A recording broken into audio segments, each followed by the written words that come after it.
Hello everyone, welcome back for our top wall. My name is Mason Hop, and I have amazing news.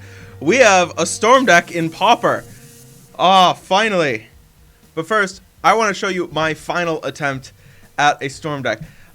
Sliver Storm, and what we were trying to do is we were trying to play Basalt Sliver and have a board full of slivers, sack all the slivers, get a bunch of mana, and cast a few more spells perhaps, and then use one Reaping the Graves to return a bunch of cards to hand, recast them, getting a bigger storm count, potentially get another Reaping the Graves out, and try to use Songs of the Damned to produce tons of mana.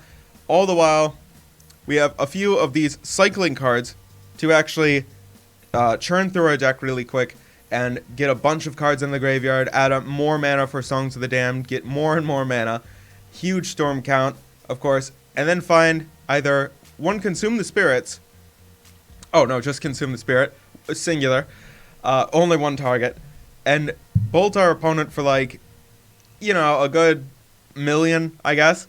However much, usually it'd be about like 25 or something. Or we would end up having one Frenzy Sliver. The Frenzy Sliver would then give all of our creatures that were unblocked +1/+1 when they attack. So a board full of slivers, +1 Frenzy Sliver, and a bunch of creatures just seems like it would be good enough. Having like 20-ish creatures on board with one Frenzy Sliver seems pretty good.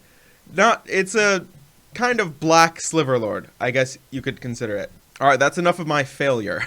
Let's talk about somebody's success. This is a mono black storm deck. It feels like an actual legacy deck. There's tons of card draw and tons of rituals, and you're going through and then you're casting your one big Consume Spirit all at the end and getting your opponent. It actually feels like a legacy storm deck. And to help us get there, we have these 12 different rituals. We got 4 Dark Ritual, 4 Cabal Ritual, 4 Songs of the Damned. And these Songs of the Damned and the Cabal Ritual, they get Threshold and a bunch of creatures in the graveyard very fast, because we have 4 Ransack the Labs, and some Sign in Blood to back it up for more card advantage to find more cards. And the cards that we're finding are all of these cycling creatures. These creatures that like to be discarded for just 1 black mana. We can discard all of these for 1 black mana and a Street Wraith. Pay the 2 life instead of the black mana, so even faster. So we got 20 cycling creatures. Easy as possible to get a bunch of creatures in the graveyard and still get the cards we want exactly. Then we got 3 Scourge Familiar, which allows us to choose and discard a card, add 1 black mana to our mana pool, which can get us a ton of mana when we return a bunch of those creatures to our hand, and then discard them to the Scourge Familiar to create a ton of mana, along with the Songs of the Damned and the Rituals.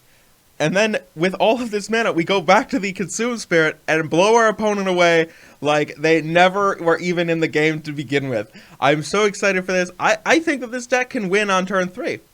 I think that this is a viable storm deck in Pauper that doesn't win on turn 7, not turn 6, not turn 5, turn 3. I don't know why I counted weird with my fingers. Don't worry about it. It doesn't matter. We're going to win some games in Pauper. Alright, for the mana base, we got the 4 Barrenmoor to cycle some of the extra lands that we find. We got the 6 Swamp, and we got 4 Peat Bog. The Peat Bog is an interesting land that taps for 2. One of the only lands in Pauper that taps for 2 mana at once. And it comes with a downside. It has depletion counters, so when we tap it, we have to remove a depletion counter. When the last one is removed, we have to sacrifice the land. Unfortunately, it only taps twice, so we get 4 mana out of 1 Peat Bog, but we get that mana sooner, which makes it worth it if we're going to try to win on turn 3. We have in the sideboard... Now, for the sideboard, this sideboard's a little odd, because it has 1 Swamp in it.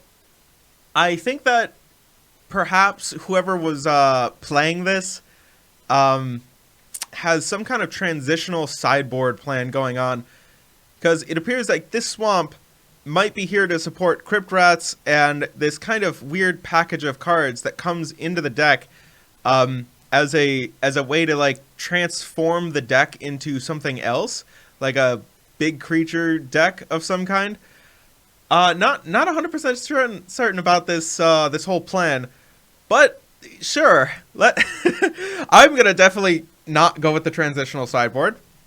I think I'm gonna be doing something a little different with mine. But anyway, we have the 4 Duress for the counterspell control matchup. Probably the best sideboard card. Definitely very strong against the counterspell decks and the removal heavy decks that are going to be able to interact with our crazy combo and potentially counter our Consume the Spirit. Neil Spellbomb to fight through graveyards and mess with Tron. We got the Vampiric Link to mess with Stompy. So we can actually give one of their creatures a pseudo lifelink that gives us life. So their 2/2 or their Gurmag Angler swings in, deals 5, we gain 5. Making it so that way it doesn't actually deal any damage to us, which is perfectly fine with us. And we also got a Crypt Rats. So it deals X damage to each creature and each player, and we can only spend black mana. So we get to blow up all of the tokens, all of the little annoying elves, all the little stompy creatures, get rid of them all. They don't need to be there, and then we could start storming off without any problem. Just enough to slow our opponent down so that way we can storm off more casually without any kind of hindrance. We got Essence Harvest for when we did the transformational sideboard. Of course, we're not going to be doing it. I don't believe in this. Last Rites is a good way to pick apart an opponent's hand. We discard any number of cards from our hand. That player reveals theirs. We choose non-land cards from it, and we make them discard. So we get this kind of big Thoughtseize card that cost us a bunch of cards. It's a little odd, but I can see it. I can see it in the right matchup, just ripping apart an opponent's hand. And then we just chain together a series of cycling cards, find the cards that we need, and go do our thing. Seems fine. Thank you for watching, and at 4 o'clock today, there will be some gameplay videos of me playing with this deck, and it should come out at 4 o'clock today. Thank you for watching the deck check. The link for the gameplay is in the description below, or you can hit the bell for a notification. Thank you for watching. Coming in for that face touch.